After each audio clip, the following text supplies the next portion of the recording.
عثمان غنی رضی اللہ تعالیٰ عنہ ان کی شہادت کے اسباب اور امت مسلمہ میں سب سے پہلے پیدا ہونے والے فتنے اور ان کا تدارک اس حوالے سے گفتگو کر رہا تھا، اور ہمیں اس کو سمجھنا بھی چاہیے۔ حضرت عثمان غنی رضی اللہ تعالیٰ عنہ کے جہاں تک خدمات اور فضائل ہیں جو اللہ کے پیارے نبی صلی اللہ علیہ وسلم نے ان کی شان میں خوبصورت پھول نشاور فرمائے، گلدستے پیش کیے، حدیثوں کے اندر موجود ہیں۔ ہم نے یہ بات سمجھی ہے کہ ان کی اتنی وسیع تر حکومت کو غیر متزلزل کرنے کے لیے سازش کہاں سے اٹھی اور کس طرح کی گئی۔ اس کے لیے پہلے یہ سمجھیں کہ قوم یہود جنہوں نے عیسائیت کو بھی برباد کیا، خراب کیا، راستے سے ہٹایا، بھٹکایا، اور اسلام اور مسلمانوں کے خلاف بھی وسیع سازشیں کی۔ اگرچہ عیسائیت میں تو ان کی سازشیں مکمل کامیاب ہو گئی، لیکن اسلام اور مسلمانوں کو تنگ تو کرتے رہے، تکلیفیں تو بچاتے رہے، لیکن مذہب اسی طرح محفوظ رہا، اور اس مذہب کو بنیاد کو متزلزل نہیں کر سکے، ہلا نہیں سکے، لیکن مسلمانوں کے لیے مشکلات ضرور پیش پیدا کی ہیں۔ بنیادی وجہ یہ تھی کہ اس مذہب کی اور اس دین کی حفاظت اللہ نے اپنے ذمہ لی ہوئی تھی۔ چنانچہ عیسیٰ علیہ السلام آخری پیغمبر ہے بنی اسرائیل میں، اور قرآن کریم میں آتا ہے کہ انبیاء کے زبان سے یہودیوں کو، اسرائیلیوں کو لعنت ڈالی گئی۔ انہوں نے لعنتی دعائیں ان کے لیے کی اللہ کے حضور میں، لعنت کا لفظ استعمال کیا۔ قرآن میں 2 پیغمبروں کے بارے میں آتا ہے کہ انہوں نے اس قوم کے لیے لعنتی بددعا اللہ کے دربار میں کی ہے۔ لعن الذین کفروا من بنی اسرائیل علی لسان داؤد و عیسی ابن مریم ذلک بما عصوا وکانوا یعتدون کانوا لا یتناہون عن منکر فعلوہ لبئس ما کانوا یفعلون۔ لعنت ڈالی گئی ایک تو داؤد علیہ السلام کے زبان سے، علی لسان داؤد، کہ داؤد علیہ السلام نبی کے لیے ان کی سخت ترین ہٹ درمی، تشدد، تکلیف، اذیتوں کو، بے دینی کو ان کے میں دیکھ کر۔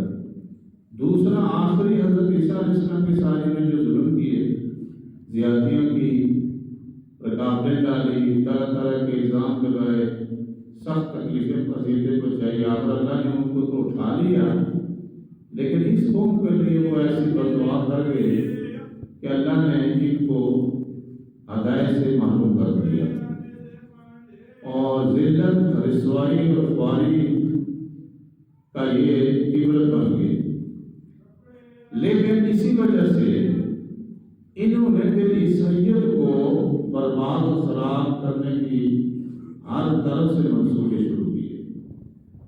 چنانچہ عیسیٰ علیہ السلام کے حواریوں نے دین پھیلایا، دور تک گیا، بہت سے ملک ان کے زیر نگی آئے اور عیسائیت کو قبول کیا، اور اس بڑھتی ہوئی عیسائی مذہب کو پھر انہوں نے سازشوں کے ذریعے ان کے لوگ عیسائیت کو اپنا کر عیسائیت کے اندر یہودیت کو، اپنے مذہب کو، اپنے نظریات کی پرچار کرتے رہے اور اس کو بگاڑتے رہے، اور بگڑ گیا۔ حضور صلی اللہ علیہ وسلم کی ولادت اور سعادت کے موقع پر عیسائیت اگرچہ موجود تھی، چند ایک علماء رہ گئے تھے جو اپنے مذہب کے تھے، باقی مکمل طریقے سے یہ گمراہ ہو چکے تھے۔ مذہب کے دین کے پرچار کو شان و شوکت کو دیکھ کر یہ لوگ اندر سے جل رہے تھے. یہودی جل اس لیے رہے تھے کہ ہدایت ان کا نظریہ تھا کہ اصل میں پیغمبری اور رسالت ہمارے یہودیت سے آئے گی، اور یہودیوں میں سے آخری کوئی پیغمبر آئیں گے تو ہم مان جائیں گے، باقی کسی قوم کے پیغمبر کو ہم نہیں تسلیم کریں گے. یہ ان کا بنیادی نظریہ تھا اور حسد تھا. قرآن نے کہا ہے حسدًا من عند انفسہم یعرفونہ کما یعرفون ابناءہم. یہ میرے پیغمبر کو ایسے جانتے تھے، پہچانتے تھے جیسے یہ اپنی اولاد کو جانتے ہیں کہ وہ کیسے. حضور کی سچائی کو، صداقت کو، ہر لحاظ سے نبوت کو، رسالت کو جانتے تھے. لیکن دوسرے مقام پر حسد، حسد، بغض، تعصب اور قومی تعصب کی وجہ سے یہ ان پہ ایمان نہیں لاتے. اب کیا ہوا؟ اسلام آیا تو مدینے سے یہ نکلے، خیبر سے نکلے، پہلے دعوت پیش کی گئی، نہیں قبول کی، آج مانے توڑتے رہے، وہاں سے نکلے، پھر کچھ بچے ہوئے شام کی طرف منتقل ہو گئے. یہ ساری صورتحال دیکھ کر یہ سخت حسد سے، بغض سے جل رہے تھے اندر سے. لہذا یہ سازشوں میں لگے کہ کوئی ایسا طریقہ کیا جائے، مقابلے کی صورت میں اپنے مسلمانوں کا مقابلہ نہیں کر سکتے، لیکن اندر سے وہ کھوکھلا کیا جائے. لہذا انہوں نے سب سے پہلے سازش جو تیار کی ہے وہ عبداللہ ابن سبا نام کا شخص تھا. عبداللہ ابن سبا، یہ ان کی کتابوں کے اندر بھی اس کا پورا بایوڈیٹا لکھا ہوا ہے. وہ اگرچہ بظاہر اسلام کا روح اس میں ڈالا تھا، لیکن اندر سے یہودی تھا. اسی وجہ سے یہودی اس کو بھی بڑا احترام سے دیکھ رہے ہیں، کتابوں میں اس کے بڑے تذکرے کر رہے ہیں. عبداللہ ابن سبا اٹھا، سبا قوم کا تھا، تو اس نے پہلے یہ اختیار کیا کہ میں مسلمان ہوں. کلمہ پڑھ لیا. کلمہ پڑھ کر اندر سے تھا بڑا چالاک ہوشیار، سازش شروع کی حضرت عثمان غنی رضی اللہ تعالیٰ عنہ کے خلاف، ان کی خلافت کے خلاف، ان کی حکومت کے خلاف ایک تحریک اٹھائی اس نے. اور بنیاد کیا بنائی کہ اصل میں خلافت کے مستحق جو ہے نا وہ حضرت علی تھے، حضرت علی تھے.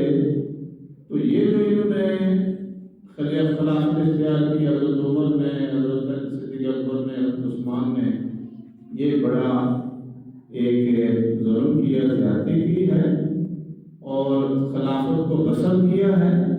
لہذا اب دوبارہ خلافت بحال ہونی چاہیے، حضرت علی ہونا چاہیے. اب دوستو، ہمارے سادے جو عوام جو ہوتے ہیں نا، ان کے سامنے کوئی بھی ایسی خوبصورت نظریہ لوگ رکھتے ہیں نا تو لوگ ان کے پیروکار ہو جاتے ہیں. خاص کر اہل بیت کا نظریہ ہوتا ہے.